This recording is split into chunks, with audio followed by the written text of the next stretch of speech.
Welcome back students. Dear students, class 11th से हम biology को स्टडी कर रहे हैं, cell structure and the function. Cell structure and function में ऑफलाइन क्लासेस में हमने डिफरेंट टॉपिक्स को स्टडी किया, like cell wall, cell membrane, endoplasm reticulum.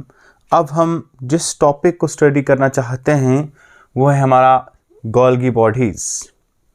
जब इस कोविड पेंडेमिक की वजह से हम ऑफलाइन क्लासेस को कंटिन्यू नहीं कर पा रहे हैं, इसलिए अब हम ऑनलाइन का सिस्टम स्टार्ट करेंगे। तो इसके लिए हमारे लिए बेस्ट ऑप्शन यूट्यूब है। हम यूट्यूब पे वीडियोस आपके लिए सेंड करेंगे, उसके बाद हम आपको स्टडी मटेरियल भी सेंड करेंगे, उसको आप देख लीजिए और उससे अपनी पढ़ाई को कंटिन्यू करें, अपनी पढ़ाई का लॉस नहीं करें। तो अभी जो टॉपिक हम ले रहे हैं, it's very very important for the class 11th and class 12th and NEET aspirants के लिए बहुत इंपॉर्टेंट टॉपिक है। तो डियर स्टूडेंट्स, अभी जो सेल ऑर्गेनेली की बात हम कर रहे हैं, इसका नाम होता है गोल्गी बॉडीज़, या इसको गोल्गी कम्प्लेक्स भी कहा जाता है। गोल्गी कम्प्लेक्स भी इसे कहा जाता है, इसे गोल्गी बॉडीज़ भी कहा जाता है, इसे गोल्गी एपरेटस भी कहा जाता है। इसके ये नाम्स जो हैं ये क्यों दिए गए हैं? क्योंकि जो इसका डिस्कवरर था उसका नाम है कैमिलो गोल्गी, और इसी के नाम की वजह से इसका नाम गोल्गी कम्प्लेक्स पड़ा है। गोल्गी को कैमिलो गोल्गी ने डिस्कवर किया है 1898 में। गोल्गी कम्प्लेक्स एक ऐसी सेल ऑर्गेनेली होती है which is present in eukaryotic cell. Eukaryotic cell के अंदर प्रेजेंट है, एक्सेप्ट सब यूकैरियोटिक सेल के अंदर प्रेजेंट है, except mature RBC, means mammalian RBC cell के अंदर नहीं होगा। उसके अलावा it is absent in sperm cells of bryophyte, sperm cells of bryophytes, and उसके अलावा एब्सेंट इन ट्रैकिड्स। उसके अलावा it is absent in prokaryotic cell, absent in prokaryotic cell. This is the one thing. दूसरी अहम बात यह है कि जो सेल ऑर्गेनेली ये गोल्गी कम्प्लेक्स होती है, ये एक ऐसा स्ट्रक्चर होता है जो प्लांट सेल्स होते हैं, जो लोअर ऑर्गेनिजम्स के सेल्स होते हैं, उनके अंदर ये छोटे छोटे यूनिट्स की शक्ल में होते हैं।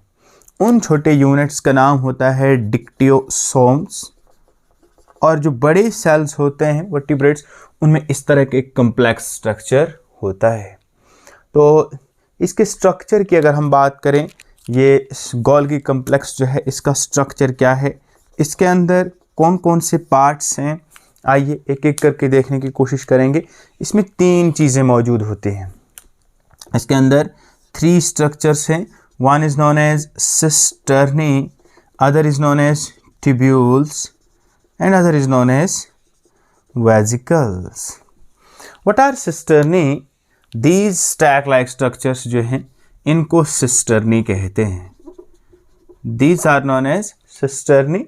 और इसी तरह से ये जो स्पेस इनके बीच में है, that is known as intercisternal space.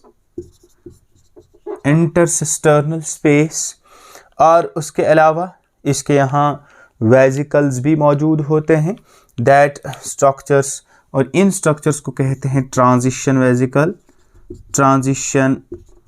Vesicles. और ये स्ट्रक्चर्स जो होते हैं ये सेक्रेटरी वेसिकल्स हैं, और ये स्ट्रक्चर्स जो हैं they are known as tubules. तो सबसे पहले बात करते हैं हम सिस्टर्नी की। सिस्टर्नी जो होती है, सिस्टर्नी ये आप देख रहे हैं, ये स्टैक लाइक स्ट्रक्चर्स होते हैं। ये टेलीफोन की तरह जो स्ट्रक्चर्स होते हैं इनको सिस्टर्नी कहते हैं। ये 3 to 7 या 3 to 12 इन नंबर्स होते हैं, और अभी एक कॉम्प्लेक्स स्ट्रक्चर बना हुआ है, लेकिन जो हमारे पास लोअर सेल्स लाइक कुछ प्लांट सेल्स के अंदर होते हैं वो छोटे छोटे यूनिट्स की शक्ल में होते हैं, and that units are known as dictyosomes. This is the one thing. दूसरी खास बात इसके हवाले से जो याद रहे, जो ये हमारा सिस्टर्नी होता है, इसके दो फेस हैं। वन फेस जो ये वाला फेस है, जिस साइड हमने ये नाम लिखा है गोल्गी कम्प्लेक्स, ये वाला फेस जो है इसको फेस को कहते हैं सिस फेस, या इसको मैच्योरिंग, इसको फॉर्मिंग फेस भी कहते हैं। It is also known as forming or cis face. This is the Golgi complex. Cis face या इसको मैच्योरिंग फेस भी, फॉर्मिंग फेस भी कहते हैं, और इसका जो अपोजिट फेस है that is known as trans face और it is known as maturing face. पहली बात, ये सिस फेस किसकी ओर होता है? अगर हम इस गोल्गी कम्प्लेक्स की बात करेंगे, ये कहाँ मौजूद होता है? It is present in the cytoplasm.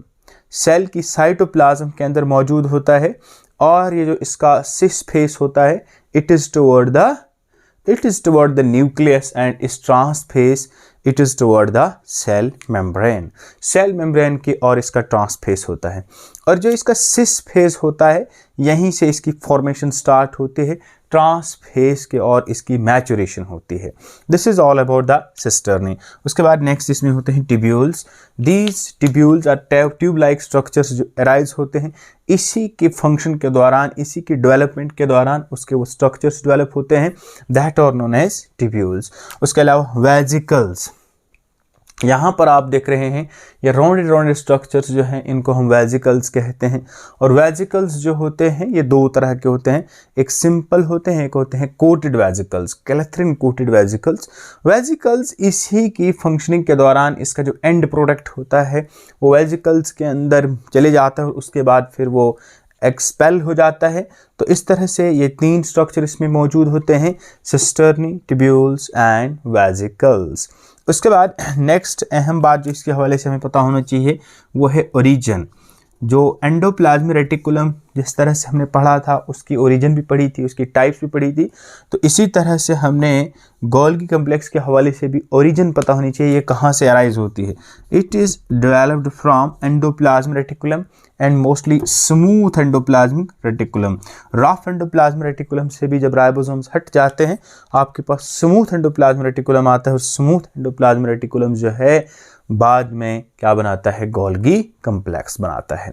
उसके बाद इसके हवाले से एक अहम बात, that is the function. Golgi complex के बहुत सारे फंक्शंस हैं, लेकिन सम इंपॉर्टेंट फंक्शंस को हमने यहाँ पे मेंशन किया है, that is packing of material.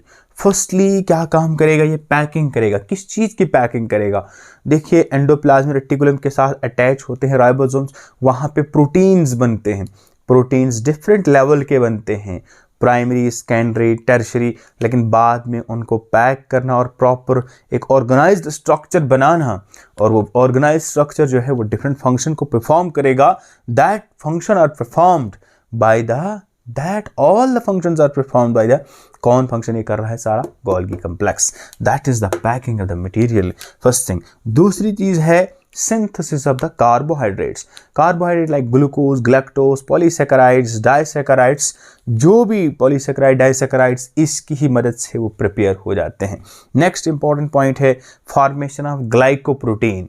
Glycoprotein क्या होता है? दो चीज़ों से बना हुआ है, glyco and proteins. Glyco means carbohydrates and proteins mean protein, यानी ये दो चीज़ों को कंबाइन कर रहा है, कार्बोहाइड्रेट और प्रोटीन्स को ज्वाइन करा के एक स्ट्रक्चर तैयार कर रहा है, that is known as glycoprotein. और नेक्स्ट इंपॉर्टेंट फंक्शन इसका है formation of cell wall. Cell wall जो प्लांट सेल के अंदर मौजूद होती है उसको भी बनाने में इसका रोल होता है। और तीसरी अहम बात होती है फॉर्मेशन ऑफ एक्रोसोम। एक्रोसोम क्या होता है? जो स्पर्म सेल होता है उसका जो हेड होता है, उसके हेड रीजन के ऊपर एक स्ट्रक्चर होता है, outgrowth like structure. This structure is known as acrosome. Acrosome Golgi complex से बनता है। ये एक्रोसोम किस में हेल्प करता है? जब स्पर्म सेल को ओवा के साथ अटैच होना है, उसके यहाँ वॉल को रैप्चर करना है, उसको यहाँ इसी की मदद से वो काम होता है, उसके एंट्री में हेल्प होती है। तो एक्रोसोम फॉर्मेशन गोल्गी कम्प्लेक्स से होती है। ये स्टूडेंट ये बहुत ही अहम पॉइंट है, ये किसी भी एंट्रेंस में पूछा जाता है और पहले भी पूछा गया है बड़ी बार, लिहाजा इंपॉर्टेंट है, इसको नोट करें अपने कॉपीज़ पे। उसके बाद होता है लाइसोसोम फॉर्मेशन। लाइसोसोम्स क्या होते हैं? ये सेल ऑर्गेनेली हैं एक, जिसको सुसाइडल बैग कहा जाता है, वो भी इसी के थ्रू बनता है। तो डियर स्टूडेंट्स, एक खास बात जो याद रहे वो ये है कि ये कुछ सेल ऑर्गेनेलीज हैं जो इकट्ठे काम करते हैं, that is known as Golgi complex. That is Golgi complex, endoplasmic reticulum, ribosome and lysosomes. All these 4 cell organelles perform the function equally. That is known as Golgi complex. Golgi, endoplasmic reticulum, lysosome and ribosomes इकट्ठा ही काम कर रहे हैं और अपने काम को and तक पहुंचाते हैं। ये सारे सेल ऑर्गेनेलीज सेल के अंदर वर्क करते हैं। ये स्टूडेंट्स, ये कुछ इंपॉर्टेंट पॉइंट्स थे। एक बार इस सारे टॉपिक को रिपीट करते हैं। गोल्गी कम्प्लेक्स को गोल्गी कम्प्लेक्स इसलिए कहा जाता है, इसको कैमिलो गोल्गी ने डिस्कवर किया है, इसको 1898 में डिस्कवर किया है। यह हर यूकेरियोटिक सेल में होता है, लेकिन मैच्योर आरबीसी, मैमेलियन आरबीसी में नहीं होगा, और स्पर्म सेल, ब्रायोफाइट्स और ट्रैकिड्स के अंदर भी नहीं होता है। It is absent in prokaryotic cell. जो इस सेलों के अंदर मौजूद होता है, जो लोअर ऑर्गेनिजम्स होते हैं, जो प्लांट सेल्स होते हैं, वहाँ पे ये छोटे छोटे यूनिट्स में होता है, दैट इज़ नॉन एज डिक्टोसोम्स, और बाकियों के अंदर ये बड़े कॉम्प्लेक्स की शक्ल में होता है। This is in this way. उसके बाद इसके स्ट्रक्चर की बात करते हैं। इसमें 3 चीज़ें पाई जाती हैं, cisternae, tubules and vesicles. Cisternae are these track-like structures which are placed one above the other. They are 3 to 7 in number, and the space in between them is known as intercisternal space. और इसके 2 phases हैं, one is known as cis and other is known as trans. cis को forming phase कहते हैं, उसको trans को maturing phase कहते हैं। ट्यूब्यूल जिसके राउंडेड स्ट्रक्चर्स होते हैं, जिससे डेवलप होते हैं। वेसिकल्स इसका एंड प्रोडक्ट होता है, जो बाद में नेक्स्ट 2 तरह के होते हैं, सिंपल और क्लेथरिन कोटेड वेसिकल्स। उसके अलावा ओरिजिन ये एंडोप्लाज्मिक रेटिकुलम से अराइज होता है। इसके फंक्शंस बहुत सारे हैं। Packing of material is the one function, sense of carbohydrate next, formation of glycoproteins, cell wall formation, acrosome formation, lysosome formation. Dear students, बहुत ही important topic है।